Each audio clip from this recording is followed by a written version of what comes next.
Welcome, Robert Slager, to Table for One. So fantastic to have you there in the 818. As a Valley girl myself, I appreciate that. So great to see you. And you have chosen a movie that I have never seen before. Kind of a legendary William Friedkin film. I don't know if Alonso has seen it. I've never seen it either. It's Fantastic. been on the list my for years. God. So So I can't do spoilers or anything. I love when this happens. This is great. You've stumped the band. You chose Sorcerer. Please tell us what Sorcerer is about. So Sorcerer is William Friedkin's blank check movie that he did after The Exorcist. And it's basically a remake, very loose remake of Henry Georges Clouzot's Wages of Fear from 1956. It bears very little resemblance to Wages of Fear, which I think is fantastic. And he said early on when he was developing it, and he was trying to get Clouzot's permission to do the film, that he didn't want to remake the film. He wanted to do his own thing with it. And they're both adapting the same novel. I think that's. But they're both adapting the same novel. I believe Clouzot's follows the novel closer than Friedkin did. But anyways, basically 4 men with checkered pasts that are in desperate situations are hiding out in a South American country that's not named in the film. And they're just not able to survive. The country's about to kick them out. The country's in a lot of political turmoil. And so to try to get citizenship and protection and money, they decide to take what seems to be an impossible job. An oil field has been sabotaged by rebels in the country, and they have to drive 2 trucks holding roughly 4 cases of old TNT, which turns into nitroglycerin, over 200 miles of very bad road to get there so they could use it to put out the fire. All kinds of very bad things happen, as does happen in the Clouzot film as well. But Friedkin takes this in a really lean, mean direction. Notwithstanding the action doesn't happen until an hour into the film. It's a 2-hour film. The first half of it is more political character setup, if you will. The characters aren't really well defined other than their backstories at the beginning of the film. But when it gets on the road and they actually go through the hellscape of this country and going through some just absolutely horrible, horrible situations. And what's great about it is not only are these situations so raw, so visceral, so very cinematic. This is not a sort of a Hollywood style, glassy, safe film. You really get the impression watching these sequences that these actors are not in a good, safe place, that this is one of the most famously troubled American productions of all time. Mm-hmm. And it nearly killed many of the half the people that were involved in it. But the results are there on the screen in a way that modern action films just can't do. I think the closest thing I can think of to what this movie does is maybe the Bourne movies, maybe. But even those are a little glassier and more studio than this is. This is a very, very raw movie. Mm-hmm. But there's this thing that Friedkin does that I find very interesting. He did it in French Connection and he did it in The Exorcist, where he begins his film in a totally different place that doesn't seem to have anything to do with the story. Mm-hmm. But those always wind up to be the setup that puts the characters where they are. And even though I know that not everybody agrees with how he begins the film, there's a Palestinian bomber that does a bombing in Jerusalem, and the rest of his clan get picked up, arrested, and he narrowly escapes. Bruno Kremer is a stockbroker in Paris, France, that is being caught for what he's done and tries to appeal to the family to save him, but they're not going to. So when his brother-in-law commits suicide, he has to bail out of the country too before he gets arrested. And then who's the other guy? Roy Scheider. Roy Scheider's in it. Yeah, his is the last. His is actually, I think, the best of the prequel Well, moments. there's the guy who shoots the other guy in Mexico for reasons that are never explained. He's an assassin. He's an assassin, exactly right, and he just Sure. and he just walks away, and it's so disconcerting because it's just like, well, then what? But you have him, and then there's Roy Scheider, who's a driver for the Irish mob. That's, I think, hitting off an Italian mob church. Mm-hmm. And they get into a car crash. He's the only person that survives, and he gets out because, of course, the Italian mob's going to make a hit on him. So they all get there. These sequences, even though they're not necessary or relevant in any way to the film, are beautifully done. And the thing, the excitement that I had about seeing this movie again is I've seen it twice before. I saw it when it first came on HBO in 1978. When you had to have a satellite dish to have HBO. And then I saw it on DVD probably 1997, I'd say, and both of those looked terrible. And Friedkin is famously never liked the way that the home videos looked. So he had that 4K remaster done in 2013, 2014. And so when Sue and I saw the film for the first time on a big screen at the Aero, it was in 5.1. It had been HDR color corrected, and it looks absolutely stunning. It sounds absolutely amazing. If you get a chance, see it on a big screen. It's an astonishing looking movie and sounding movie in that environment. Anyway, so they get on the road, and see, since you haven't seen it, I don't want to spoil kind of what happens. No, we've seen it now. Now we've seen it. For we watched you, it yesterday. we watched it. Oh, you did? Oh, okay. We've never Of seen course. it. I'm sorry. That's right. How can you discuss it? Yeah, no, of course. No, but I was just thinking about the famous scene on the rope suspension bridge. It must have looked and sounded harrowing in a theater, because even just watching it on my TV on Amazon Prime, like every groan, every snap, and the wind and the rain hitting them, like the tree attacks them, you know? Yes. So that must have been so cool in a theater. It was, and the thing is just like everything's digital now, and they do some incredible things digitally. You know, working in the Lucasfilm volume or whatever, you can do very realistic environments and stuff like that. But even though obviously it's a cheat that those trucks are going to fall off that bridge or not, you believe it. You just believe it. And I actually learned the other day how they did it, and I still believe it. How'd they do it? Oh, they had a magnetic plate on the bottom of the bridge that was painted the color of the water, That was carrying it along. and the trucks were stuck to that thing. And then the bridge was reinforced with metal cables that were hidden by rope, and so that the bridge was actually pretty safe. But the other thing is, you know, the Roy Scheider in those sequences where he's driving across the bridge, he's the guy driving across the bridge.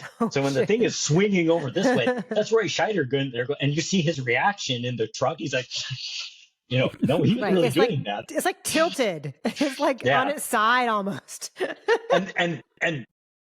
And the thing about it is, when it starts on that part of the adventure, it's so relentless. And the big screen and the big sound and everything really sell the relentlessness of this experience, and it's so draining. And then there's like no happiness in this movie at all until the moment when, you know, Amadou and Kremer are they're in the truck, and this is the watch I got from my wife, and you know, 9 o'clock in Paris. So beautiful. Yeah, it's 9 o'clock, and this is a great bam, blow up, it all blows up. So I didn't see that coming. The way that is paced, like it's so understated. There's no like obvious sense of foreboding. It's just like, okay, we have reached a detente here. We don't get along, all of us, but we're going to make this work. And there's a light at the end of the tunnel. And so that's why it's so shocking when it happens, because I personally did not see that coming. No, and you can see all the lessons he learned doing, you know, especially The Exorcist, about how to do that cutaway at exactly the right time to make people go, what? Yeah. Or having that unexpected thing happen. I'm thinking of Ellen Burstyn with the candelabra, you know, the candlestick, and she goes in and it goes, and, you know, scared the hell out of me when I was a kid and I saw that scene. But so he kind of already knew about how to like drag us in and mess with us. And it just gets worse and worse and worse. And then they get to the end. Now, having seen Wages of Fear before seeing it in the theater again, Wages of Fear has pretty much the same bleak ending that this movie does, but nobody I don't hear people dragging Wages of Fear about that ironic, ending. Oh, I made it. Everything's fine. Blah, blah, blah, blah, blah, blah, blah. And the truck goes down and he blows up and he dies. So, but people really, critics really got on this movie about its nihilism and its bleak ending. And I'm like,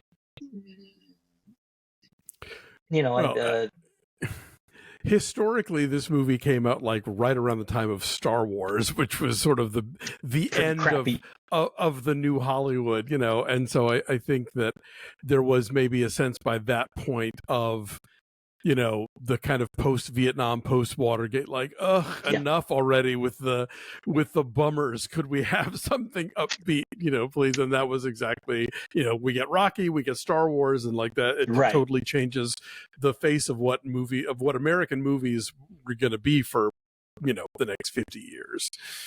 Yeah, I remember the Friedkin made that famous quote when he was when he complained about the reception of the film, because he knew he made a good movie. He knew it was a good film, and he didn't understand the backlash and everything he was getting for it.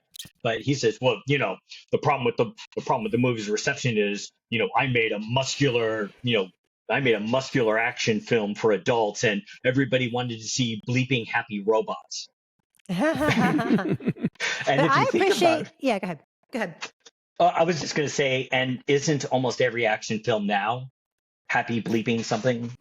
Yeah, no, it's true. And I appreciate in retrospect, because this did come out in 1977, the practical nature of it. It's so obvious that these are real people in real scenarios. It's not, today it would be green screen. They'd all be in little suits with ping pongs all over them. They wouldn't set foot in a jungle for anything, maybe aerial shots, and so I so appreciate how, as you mentioned, you truly feel like these people are in serious danger, and it's so squalid, and every new thing that they encounter is worse than the last, but they're forced to work together in the midst of it. The whole sequence where it's the Palestinian terrorist figures out the thing with the weighted pocket full of sand. And I love how they don't explain to you. He doesn't go, tell you what I'm going to do. You just watch them do it and I see.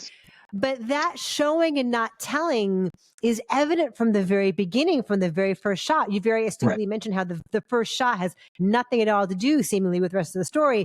But that first shot where it's looking at the plaza and then it comes over the balcony railing and pulls back into the hotel room, I'm like, yes, thank you. This fantastic camera work we're going to see over and over and over again. In Paris, the camera's following the schoolgirls, but what we really need to see is the guy in the window behind them.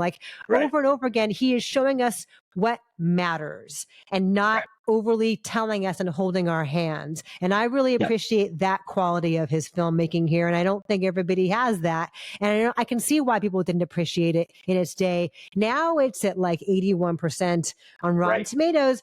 But it only made $9 million globally on a $22 million budget. So I think it gets that stink of ooh, notorious failure, and oh, you made the French Connection, The Exorcist, what have you done for me lately? And so exactly right.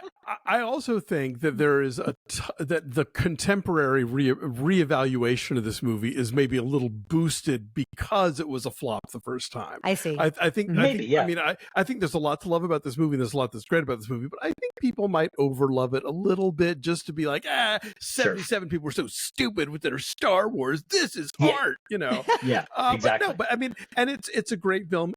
I still think Wages of Fear is a better movie. I do, but and I'm not alone in that. But I think there is this is sort of like Friedkin in Herzog mode.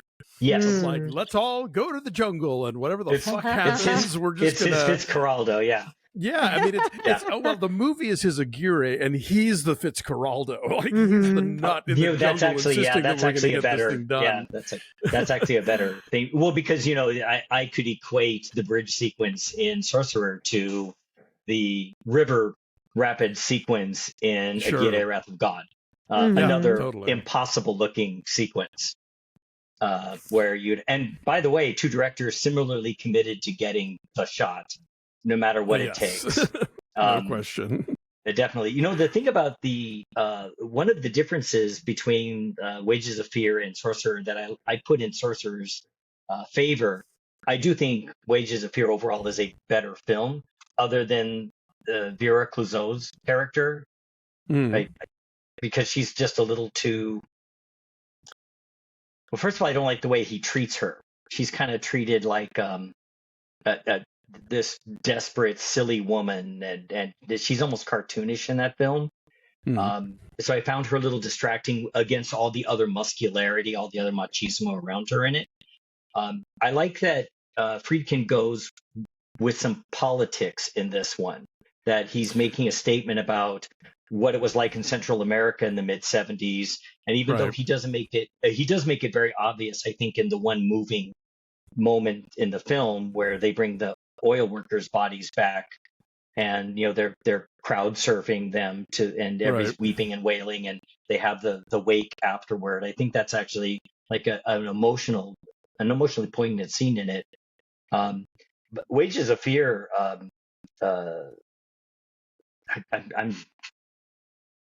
it's more.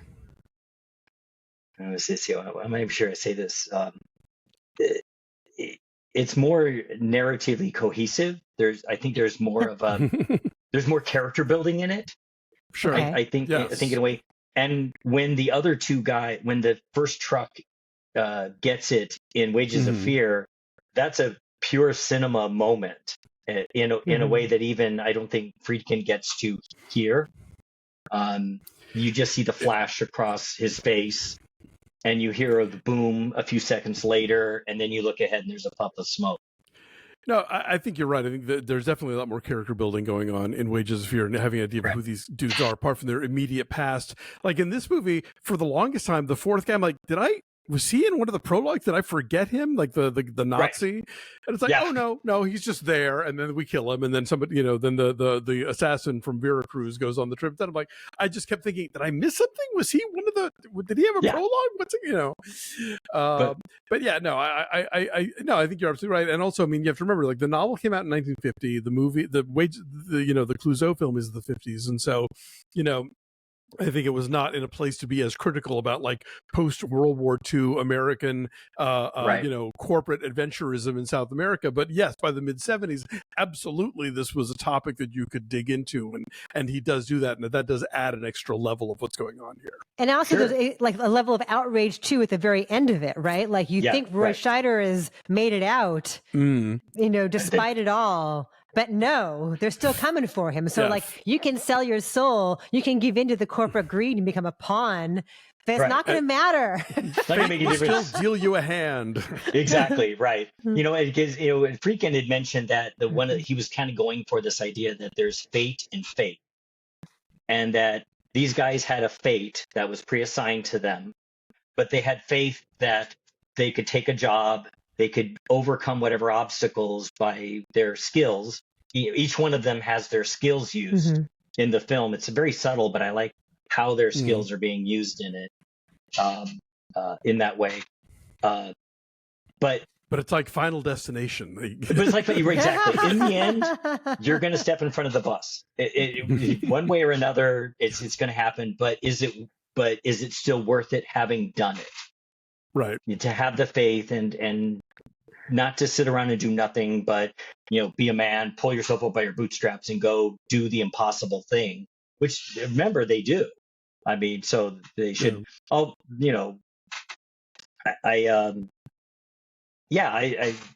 think that there is some deeper evaluation that Friedkin is trying to do here. He's a little on the nose with it, but this is the guy who did The French Connection, which is, Yeah, when you called it lean earlier, I was like, is it lean? I think it begins in a lean way. No, I think it starts out like, here's a guy and here's a guy, and there's no dialogue for the first 5 minutes of this movie. Sure. It's just showing you who they are. So I like the word lean for this, Robert. That's a good call. I want to mention really fast, Roy Scheider is fantastic in this, but Yes, Steve amazing. McQueen almost starred in this. Yes. He wanted Steve McQueen, and then Steve McQueen didn't want to go to the jungle. And Without then Ally McGraw. Then he thought if Ally Without Ally McGraw can McGraw. be in it too, that's cool. But like, there's no part for Ally McGraw. What's she gonna do? Like, be on her hands and knees, scrubbing the floor in the bar? You're gonna have Ally Like, McGraw as the bureau. Yeah. Not that's gonna interesting. happen. I can't Yeah. imagine Steve McQueen in this. I think the faces are also interesting here. All so unusual and have such great characteristics. And Roy Scheider brings that to it. Just the presence that is a little unsettling. That you have to think all these guys are killers and all these guys are dangerous. And if McQueen had said yes, we would have gotten Marcello Mastroianni and Lino Ventura, who were both more well known to American audiences at the time, and that might have made this movie do better. But at the same time, it doesn't have that air of mystery with these actors that we aren't as familiar with. Exactly. That was the other thing too. It's like they're saying that Roy Scheider didn't have enough cachet, and that they were kind of blaming the fact that he was the star of the film as one of the reasons why it failed. Also, the marketing campaign, they expected it to be a sequel to Exorcist. Right, yeah, the title was not good for your follow-up to The Exorcist if you're not making it a cult movie. And also, apparently, this was a Paramount Universal co-production, and I think that somebody said, well, each studio apparently thought the other one was going to do the marketing, and so, Right. Oops. Right. But Sorcerer is not a great title, though. When you realize, it's the name of one of the trucks, like, it tells you nothing. You'd think it's going to be some dorky sci-fi wizarding thing. Exactly. Right, exactly. Yeah, it wasn't the best. But his original title, and I'm trying to remember what it was. It was even worse. It was a terrible title. It was like something like like brass balls or something, or oh yeah, no, I think you're right. Yeah, it was that's just so funny. Really. So Robert, what's your number for Sorcerer? I'm gonna have to give it an 8, just because they don't make cinema action films anymore. And seeing it on the big screen the way that we did was one of the best experiences I've had in a movie theater in a long time. So I'm going to give it an 8, even though it's definitely problematic in the first half. I'll say 8 also. I like that number a lot. And I say that having watched it on my TV at home. I too was thinking 8. Wow. I think it's as good a version of The Wages of Fear as you can make without actually making The Wages of Fear.